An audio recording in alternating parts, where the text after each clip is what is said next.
I think even George Kambosos knows that more than likely this will be his last fight versus Richardson Hitchens. Even George Kambosos knows that he's lucky to even be fighting for a title after getting stopped by Lomachenko. George Kambosos is training for the fight of his life, but when you really think about it, the only reason George Kambosos exists is because of Teofimo Lopez. Now I think a whole lot of y'all got the wrong impression about my last video. Some of y'all took my last video as if I was praising Teofimo Lopez. Let me just say this. Southpaw TV does not rock with Teofimo Lopez. Southpaw TV will never rock with Teofimo Lopez. Maybe if he fights Devin Haney, but that's a whole nother story. Teofimo Lopez gets no type of love on Southpaw TV. If you have to use racism, if you have to use hate to promote yourself, you ain't nothing but a clown to me. If you sending people bananas, if you calling people monkeys just because they black fighters, you get no love on Southpaw TV. I will never be a Teofimo Lopez fan. But back to what I was saying. The only reason George Kambosos exists is because of Teofimo Lopez. Teofimo Lopez got his head beat in by George Kambosos. That is the only reason Kambosos exists today. You're getting sued. I hope Mr. Richardson Hitchens puts an end to George Kambosos for good. Speaking of Hitchens, the man who steals mouthpieces out the gym. Richardson Hitchens tweeted yesterday, in July, we gonna see what quote-unquote boring fighter does to an action-packed fighter. Entertaining fighter, a massacre. Shakur Stevenson, you already know what time it is. He was basically looking for a co-sign from Shakur Stevenson. But Keyshawn Davis saw the tweet and he said, y'all some widows.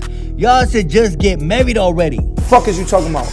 I thought Keyshawn and Shakur was homies. I thought they was friends to the end, but Keyshawn Davis did an interview with Fight Hype. Keyshawn Davis spoke on Teofimo Lopez, the man who is acting like he want to fight Jaron Boots. Ennis, check it out. Teo is so fucking scared of me, bro. It's like, at this point, I don't want to keep bullying this nigga. Teo is scared of me. You could tell Keyshawn Davis was speaking from the heart. Teofimo Lopez is scared of Keyshawn Davis. Y'all heard that rumor back in the day. That Keyshawn Davis put the beats by Dre on Teofimo Lopez Sr. That's right. But back to Teofimo Lopez real quick, because on Southpaw TV, I am super petty. I see a whole lot of y'all in my comment section talk about, yo, Southpaw TV, how come you don't rock with every single Hispanic fighter? Ain't you a Latino? You supposed to rock with Latino fighters. Let me just say this. Just because someone is a Hispanic boxer, just because someone is a Latino fighter does not mean I'm gonna rock with them automatically on sight. That is what you call being racially biased. I don't do that on Southpaw TV. Just because someone is Hispanic like myself does not mean we share the same interests. Let me repeat that. Just because Teofimo Lopez is Hispanic, I'm not gonna rock with the man on sight. That's what you call racially biased. I don't care what none of y'all say. Half of y'all never threw a punch a day in your life. I rock with who I rock with. I don't give a damn about a comment section. Man, Southpaw TV keep it trill, man. For real. I respect somebody, man, that had their own opinion. On Southpaw TV, everybody gets it. Anybody could get it. Black, white, Hispanic, whatever. I'm not gonna rock with every single Hispanic fighter just because they Hispanic. I like David Benavidez. I like Bam Rodriguez. I like Emiliano Vargas. Them are my 3 favorite Hispanic fighters. Deal with it. Yes, Devin Haney is soft. I agree. Speaking of Emiliano Vargas, the man who is levels above Abdullah Mason. The man went on Gabriel Rosado podcast. Emiliano said something very, very interesting. Check it out. What other brothers are doing what we're doing, bro? Yeah, man. We're just getting started, man. In my opinion, Vargas was sending shots at Abdullah Mason. Even if the man wasn't, I'm gonna say that he was, because when you really think about it, Abdullah Mason ain't nothing but a top-ranked hype job. I don't care who rock with Abdullah Mason. I'm not a fan of the man. I'm never gonna be a fan of Abdullah Mason.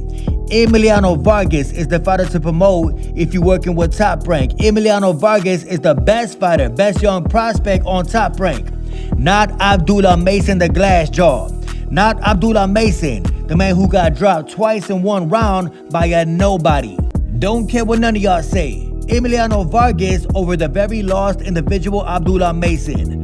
Vargas stops Mason, in my opinion. And I definitely believe in Jesus. Speaking of lost individuals, Stephen Fulton Jr., aka Cool Boy Steph, Scooter, whatever you want to call the man, the Philadelphia, Pennsylvania clown, not your biological son, the man had the audacity to tweet, Jaron Boots Ennis will rumble anybody, but I feel he's overdue to move up to 154.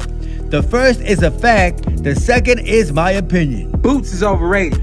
First off, Jaron Boots Ennis won't fight anybody. The man ducked Virgil Ortiz. Second off, He is due to go to 154. It's only one problem.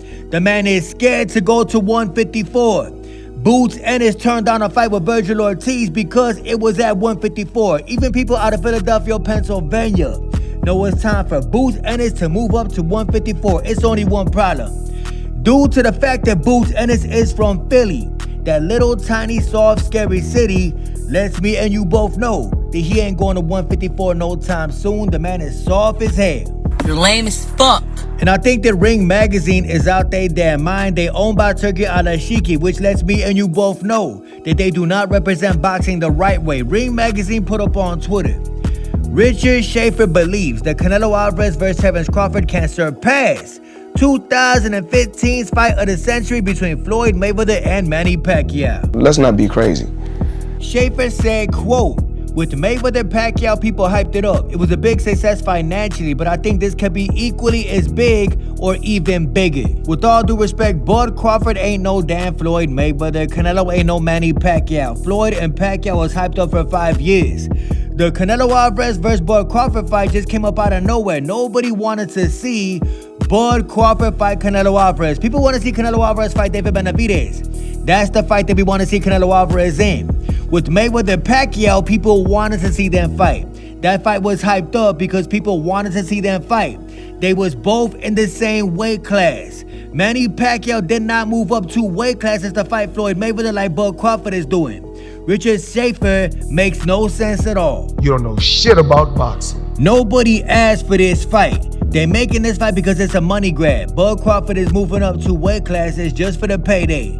He know he not gonna win the fight, but he moving up for that payday. I could announce it now, it's official. Schofield versus Farmer, for real, for real. And it's going down. Y'all can't front like this not gonna be a good fight. And y'all can't front like my son ain't stepping up.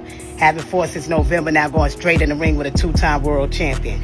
And don't act like Farmer fights was a pay that wasn't close, like that first one he didn't win, and like that second one wasn't real close. But either way, we stepping up, we fighting a good champion, a person that can really box, and y'all gotta put respect on the names of these 2 fighters. Y'all can't act like this a whack-ass fight. But the bottom line, see y'all in June, stay tuned. We gotta take care of this one, then on to the next. Thank you, Oscar. Thank you so much for doing your job and keeping your word. Peace. Shout out to Floyd Schofield Sr., but I think that Floyd Schofield Jr. already announced the news on Southpaw TV. I gave Kid Austin an interview the other day. Kid Austin slipped up and he said he was fighting Tevin Farmer. Respect to the Schofields, I think they're gonna beat Tevin Farmer, but I question if Tevin Farmer is gonna see them punches coming. Let's see what happens.